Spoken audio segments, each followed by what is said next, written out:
मैं कह रहा हूं कि जहां जहां हमने एनालिसिस करके त्रुटियां पाई हैं वो हम हायर कोर्ट के सामने ले जाएंगे और उम्मीद करते हैं कि हायर कोर्ट से हमको राहत मिलेगी। हायर कोर्ट में हमको विश्वास है, जुडिशरी में हमें विश्वास है, हर कोर्ट में हमें विश्वास है, लेकिन इसीलिए अपील सिस्टम बनाया गया है कि जहां गलती हो, जहां त्रुटि हो, आप वो अपील में दूर करा सकें।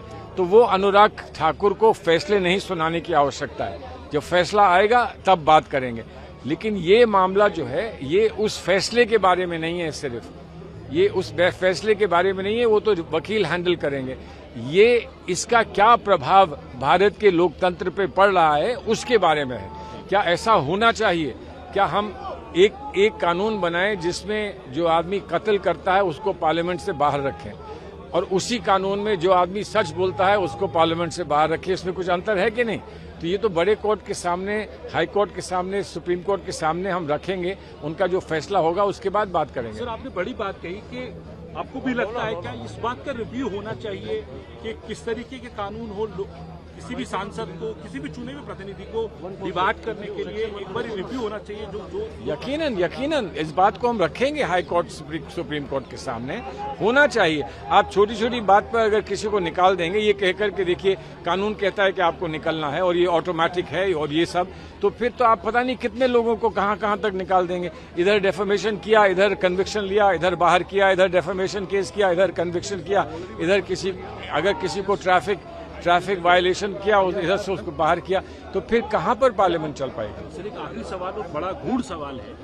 राहुल गांधी जब कन्विक्ट हुए, राहुल गांधी की सदस्यता गई, सबने लोकतंत्र के बारे में सवाल किया और यहाँ पर अभी तक देखा गया है कि सारे जो विपक्षी पार्टियां हैं वो इस बात के लिए सामने खड़ी हो गई। इस पर आप क्या देखते हैं? आप मैं कहता हूँ थैंक यू, मैं उनसे कहता हूँ बहुत बहुत शुक्रिया, बहुत बहुत धन्यवाद, हम आपका आभार प्रकट करते हैं। लेकिन ये हम अपने लिए नहीं चाहते हैं, हम देश के लिए चाहते हैं। आइए पूरी व्यवस्था पर हम लोग चर्चा करें। आइए बैठिए, किसी को बड़ा ना समझिए, किसी को छोटा ना समझिए। आज से पहले क्या हुआ और आज से आगे क्या होगा ना सोचकर आइए हम आगे का सपना साकार करने के लिए एक साथ बैठकर कोई निर्णय लें। मतलब यूपीए मजबूत होगा सर, अब यूपीए देश मजबूत होगा, ये देश मजबूत होगा। मैं कह रहा हूं कि जहां जहां हमने एनालिसिस करके त्रुटियां पाई हैं वो हम हायर कोर्ट के सामने ले जाएंगे और उम्मीद करते हैं कि हायर कोर्ट से हमको राहत मिलेगी। हायर कोर्ट में हमको विश्वास है, जुडिशरी में हमें विश्वास है, हर कोर्ट में हमें विश्वास है, लेकिन इसीलिए अपील सिस्टम बनाया गया है कि जहां गलती हो, जहां त्रुटि हो, आप वो अपील में दूर करा सकें।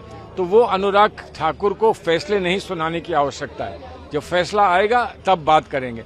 लेकिन ये मामला जो है ये उस फैसले के बारे में नहीं है, सिर्फ ये उस फैसले के बारे में नहीं है, वो तो वकील हैंडल करेंगे। ये इसका क्या प्रभाव भारत के लोकतंत्र पे पड़ रहा है उसके बारे में है।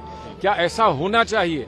क्या हम एक कानून बनाएं जिसमें जो आदमी कत्ल करता है उसको पार्लियामेंट से बाहर रखें और उसी कानून में जो आदमी सच बोलता है उसको पार्लियामेंट से बाहर रखें? इसमें कुछ अंतर है कि नहीं?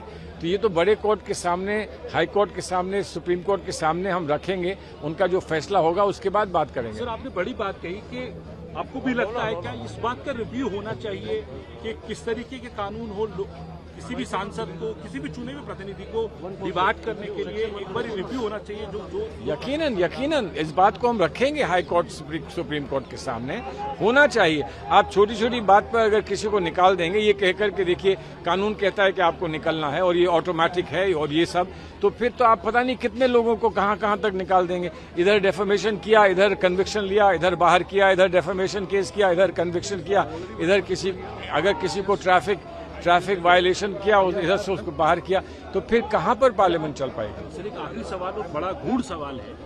राहुल गांधी जब कन्विक्ट हुए, राहुल गांधी की सदस्यता गई, सबने लोकतंत्र के बारे में सवाल किया और यहाँ पर अभी तक देखा गया है कि सारे जो विपक्षी पार्टियां हैं वो इस बात के लिए सामने खड़ी हो गई। इस पर आप क्या देखते हैं? आप मैं कहता हूँ थैंक यू, मैं उनसे कहता हूँ बहुत बहुत शुक्रिया, बहुत बहुत धन्यवाद, हम आपका आभार प्रकट करते हैं। लेकिन ये हम अपने लिए नहीं चाहते हैं, हम देश के लिए चाहते हैं। आइए पूरी व्यवस्था पर हम लोग चर्चा करें। आइए बैठिए, किसी को बड़ा ना समझिए, किसी को छोटा ना समझिए।